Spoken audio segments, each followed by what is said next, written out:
Minhas senhoras e meus senhores, bem-vindos à nossa universidade.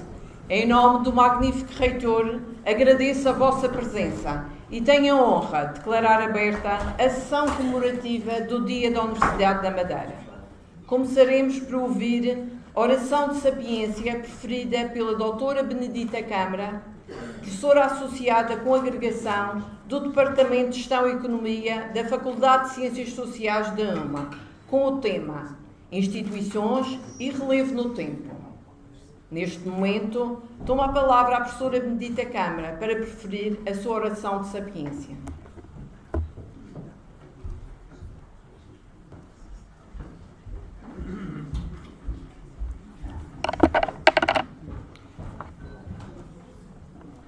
Magnífico Reitor da Universidade da Madeira, Senhor Presidente, Senhor Representante da República para a Região Autónoma da Madeira, Senhor Presidente da Assembleia Legislativa da Região Autónoma da Madeira, Senhor Presidente do Governo Regional da Madeira, Excelência, Excelentíssimos Senhores Secretários Regionais, Excelentíssimo Senhor Presidente da Câmara de Funchal, demais autoridades académicas, civis, religiosas e militares e restantes ilustres convidados. Excelentíssimo Sr. Arquiteto Paulo David, em representação do Presidente do Conselho Geral. Excelentíssima Senhora Administradora, Excelentíssimo Sr. Presidente da Direção da Associação Académica, Excelentíssimos funcionários, Excelentíssimos alunos, caros colegas, minhas senhoras e meus senhores. Em primeiro lugar, gostaria de agradecer o convite que me foi formulado e vou falar-vos, como foi dito, das instituições e relevo no tempo. Primeiro vou começar pelo conceito de instituição, pelo costume, o seu papel central, e ilustrarei através do recurso ao regime de colonia nas suas raízes internas e externas. Farei referência em particular à importância das instituições na organização e funcionamento da sociedade. É para isso que ela é usada como ilustração. O conceito de instituição, ao conceito era atribuída uma pluralidade de definições. Isto constitua a atenção de vários prémios Nobel, em especial o Douglas North em 1993. Ele vai abandonar o simplismo com que tinha definido o conceito de instituição em 71, dizendo que a mudança institucional é necessária para o moderno crescimento económico. Portanto, abandona esta ideia simplista. Em 93, ele vai subtrair de forma focada à noção antropológica de cultura o que suporta a troca e o que ajuda a produzir mercados eficientes. A definição de North em 1993 é esta: constrangimentos idealizados pelos homens para estruturar a interação humana. Compõe três elementos: constrangimentos formais, do campo jurídico e do direito, as leis, as regras e constituições, e os constrangimentos informais do campo da ética e do social, as normas de comportamento, as convenções e os códigos de conduta autoimpostos. O terceiro elemento são as suas características de aplicação. Todos os três, em seu entender, norteiam a estratégia de incentivos da economia e da sociedade. North alerta, na missão do Prémio Nobel, que importar regras formais de países desenvolvidos não é chave de sucesso. Diz ainda que as normas informais têm uma evolução gradual e legitimam a produção de novos constrangimentos formais. Criar e aplicar direitos de propriedade eficiente é parte essencial do processo político. Sabemos como o fazer em economias desenvolvidas, é preciso investigar como o fazer em economias menos desenvolvidas. Esta última tarefa coube ao segundo Prémio Nobel que eu vou focar, de 2009, Elinor Ostrom. Ambos reconhecem o poder da teoria neoclássica da economia, os dois são economistas, mas apontam os aspectos em que é inadequada para lidar com os problemas que focam. Ambos sublinham a importância do tempo, o nascimento e a evolução das instituições e regras. Elinor Ostrom coloca a tónica no facto da estrutura motivacional humana ultrapassar a visão da teoria da escolha racional tradicional. Apela a que se continue a desenvolver molduras que permitam compreender a complexidade, O seu testamento é que as políticas públicas sejam capazes de fazer brotar o que melhor há nos homens. No cerne destas duas doutrinas há uma atenção aos constrangimentos informais.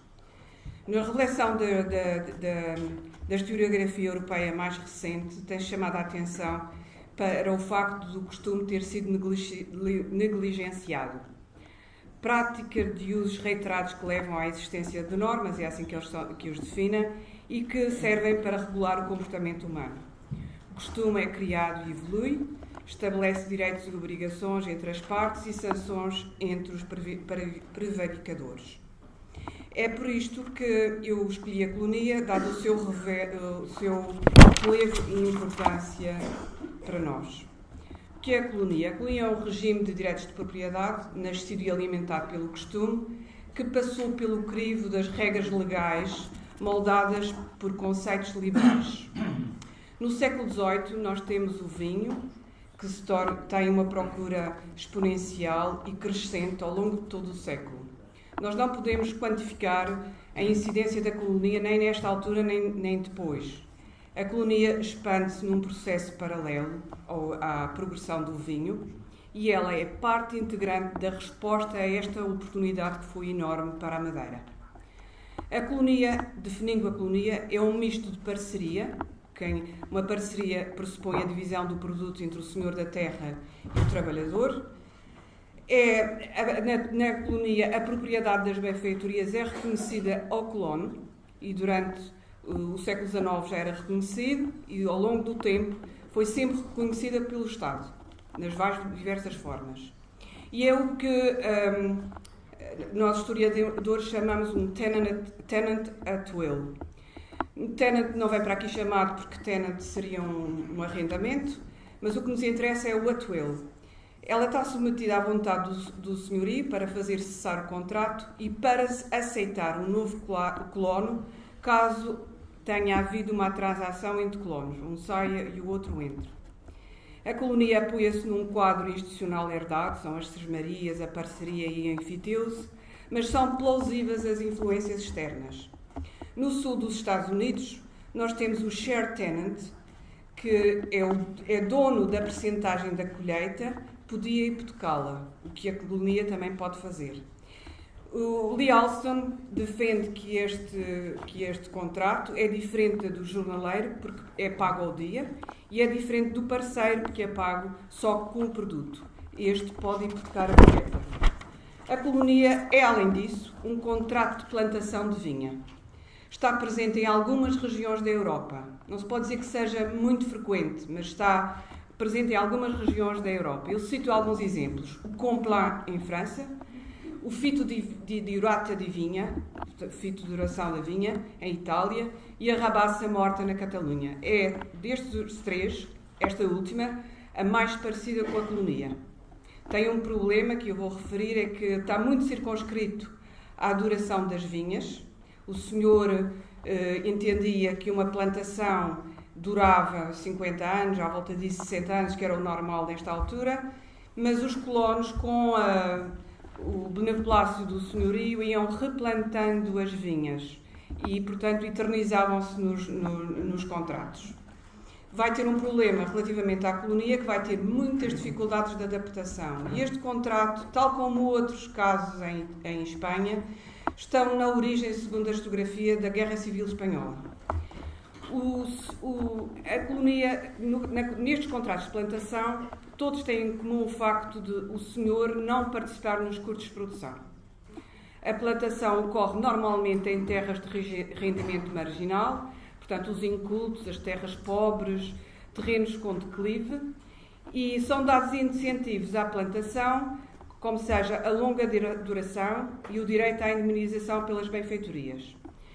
Explica-se que este tipo de contratos tenha sido muito pouco estudado, só agora, recentemente, é que começa a ser muito estudado, porque há uma contradição nos termos entre parceria e indemnização.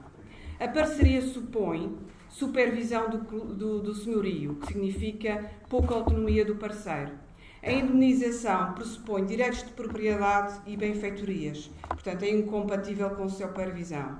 A única explicação lógica que um grande autor destas matérias apresenta é que, no fundo, isto só possa ser explicado porque, nestes casos, o parceiro tinha grande autonomia. Portanto, a colonia constituiu, ao longo do tempo, passados a época áurea do vinho, um desafio porque, entretanto, a partir dos anos 20, introduz-se o projeto liberal. O projeto liberal tem por missão aperfeiçoar e universalizar a propriedade. Os conceitos de propriedade perfeita e de contrato, que são a base da sociedade liberal, transpostos em regras legais, procuram submeter a colonia. Daí os reformadores apresentarem a colonia como antiquada e inusual. Foi o que eu chamei, num texto que escrevi com um grande especialista português, um ornicotorrinco, aquilo que numa analogia de Darwin é um bicho que nem é pássaro, nem é mamífero, nem é peixe, é tudo ao mesmo tempo.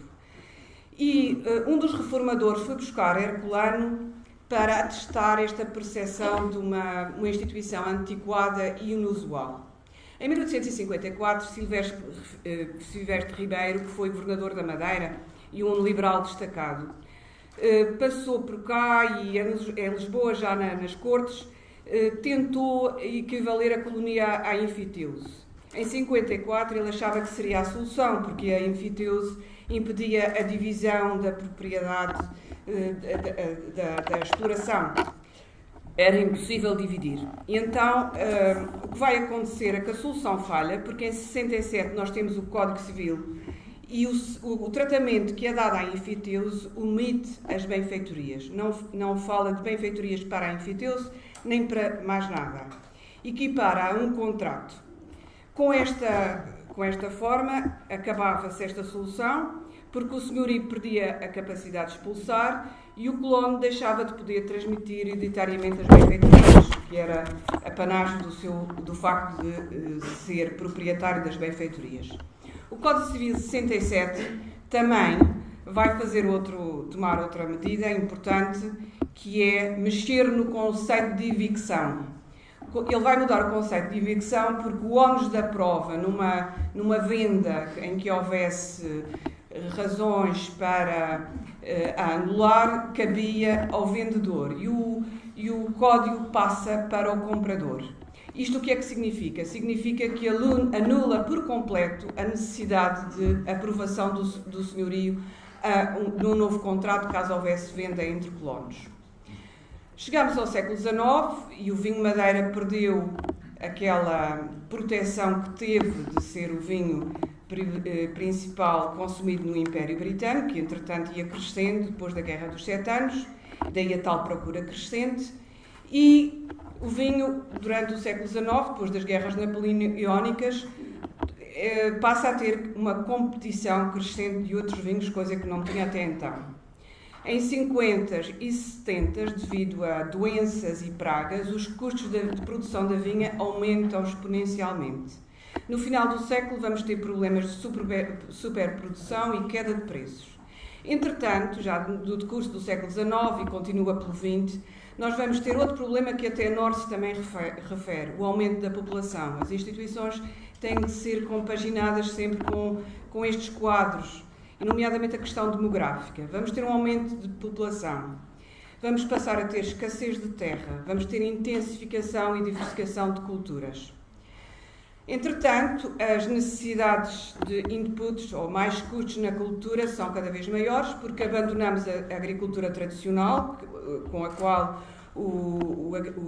a primeira fase do contrato se iniciou, e o que eu quero dizer com isto é que só era preciso terra e trabalho, agora vai ser preciso inputs, que são os pesticidas, os herbicidas, por aí adiante. E temos uma cultura mais exigente em trabalho, que é a cana. E depois temos outra a seguir, que é a banana. Ora, isto torna o colono cada vez mais dependente de empréstimos de curto prazo do senhorio. E aqui existe um problema. Possivelmente, isto não está ainda testado, só consegui testar isto em parte, mas gostaria de o fazer melhor. Isto coloca reflexo no status do colono. O senhorio, a partir daqui, vai usar a sua participação nos inputs para adaptar o contrato a novas culturas. O que nem é bom nem é mau, mas para uma economia que não tinha alternativas à agricultura, tal como Portugal tinha poucas, não é 100% mau. O colono perde capacidade de investir fundos próprios como no passado. Portanto, no passado ele tinha fundos próprios porque podia hipotecar vinha, as plantas de vinha, podia hipotecar a colheita, como eu já referi, e poderia vender as próprias benfeitorias a outros colonos. A hipotecar as vinhas era castigado, e isso também eu consegui demonstrar, mas isso acontecia, como em outros sítios. Portanto, o que é importante aqui é que ele perde os fundos próprios. Entretanto, o que é mais complicado, e há um reformador que o refere, neste contexto, as benfeitorias, apesar de poderem passar a ser hipotecadas depois do Código de 67, porque não lhe acontecia nada, ele não precisava da autorização do senhorio, elas tornam-se simplesmente inúteis como garantia de créditos bancários.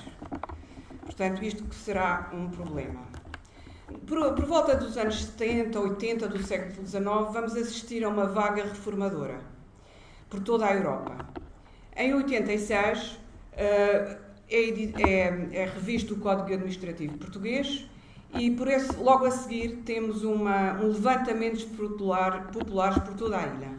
Os ecos desses levantamentos chegam ao Parlamento, às Cortes, e vamos ter um debate entre dois deputados, e eu vou fazer aqui uma chamada de atenção, porque pode alguém não saber quem é o Foschini, mas eu chamo a atenção que o Foschini era um especialista em questões financeiras, os seus pareceres sobre o Banco de Portugal demonstram, e tem uma característica importante, é um indivíduo que é um regenerador, portanto é um monárquico, mas é simultaneamente de esquerda, e fez muitos acordos com os políticos de esquerda na altura, que lideraram o país no tempo da bancarrota. E estamos a chegar à bancarrota no início da década de 90.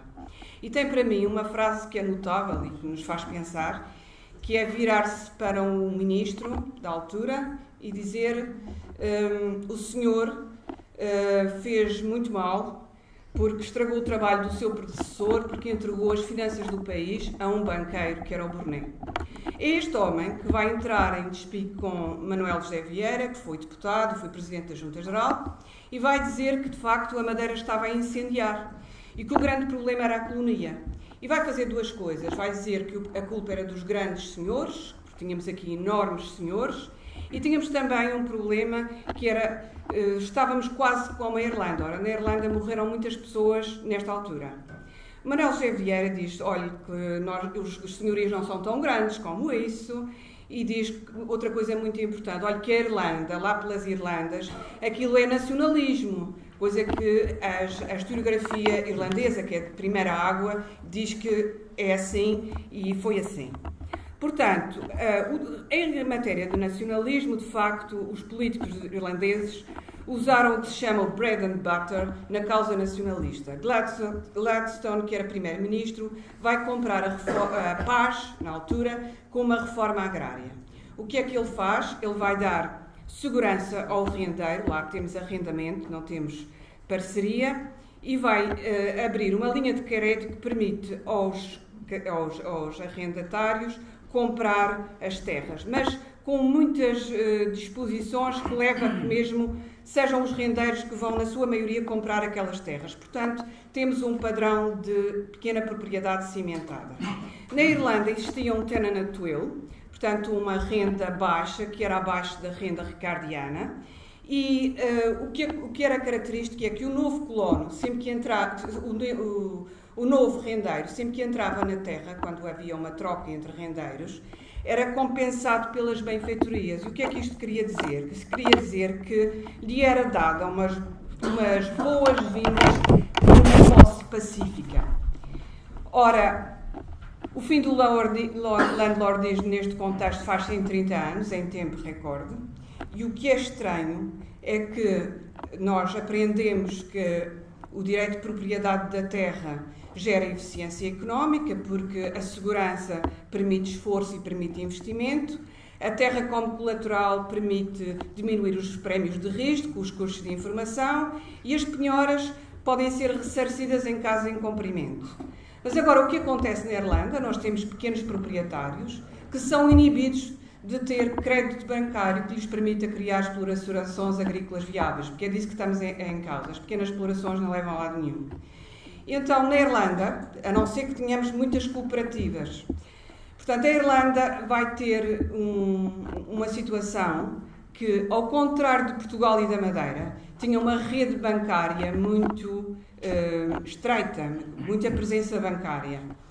E os bancos recusam-se a emprestar aos pequenos proprietários. Porquê? Por causa das normas rurais comunitárias. Porque os vizinhos iriam censurar o banco caso o banco pedisse a terra em caso de incumprimento. Portanto, esta é a questão. A Irlanda tinha o tenant right, a Madeira que lhe permitia as boas-vindas, as maquias que lhe davam 1 a 2 anos de renda em que eles poderiam fazer novos negócios ou ir para novas terras. Na Madeira tínhamos a hipoteca da percentagem de cultura, a venda de benfeitorias entre colonos. E isso desaparece, nos dois casos. Portanto, a colonia, agora fazendo uma avaliação disto, a colonia é um contrato de plantação e, tal como em outros locais, e eu vou usar a noção americana para este caso, é uma agricultural ladder, uma escada agrícola. Porquê? Porque dá aos parceiros incentivos para investir, para acumular capital em benfeitorias, gera mobilidade social, porque é melhor ser colono ou ser tenant do que ser jornaleiro, e deu acesso aos senhorios a metade do produto a baixo custo. Portanto, fez tudo isto. As alterações nas regras da propriedade modificaram as perspectivas dos senhores, como em todo o lado, porque o retirar destas da capacidade do senhor anuir no novo parceiro, no rendeiro, aconteceu um pouco por toda a parte em resultado dos códigos liberais.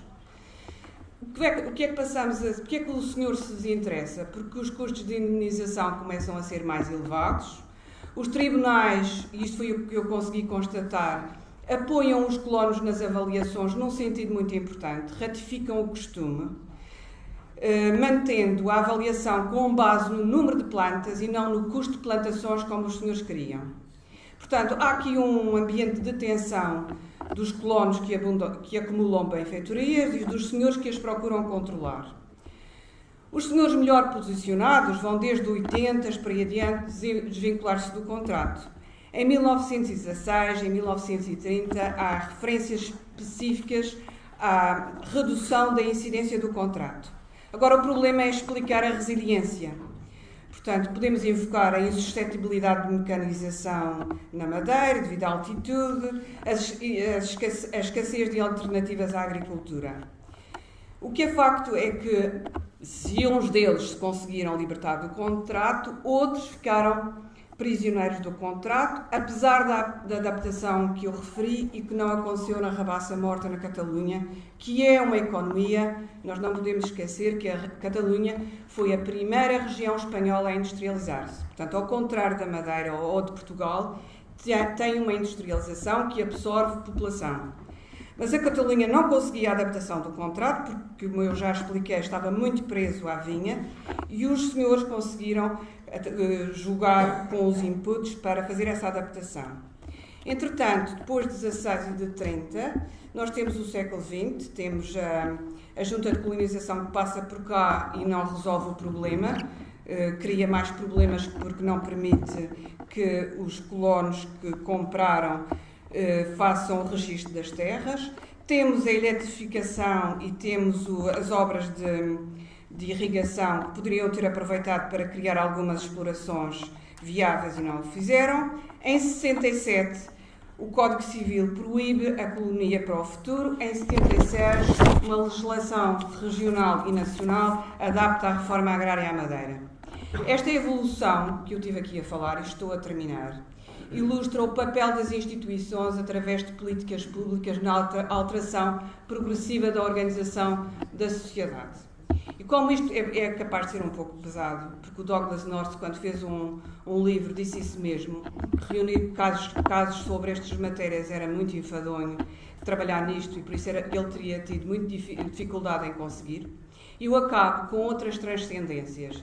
E para quem não gosta muito disto que eu vou referir, que é futebol, um menino oriental que visita a Espanha num jogo de futebol, that got to be something else. Muito obrigada.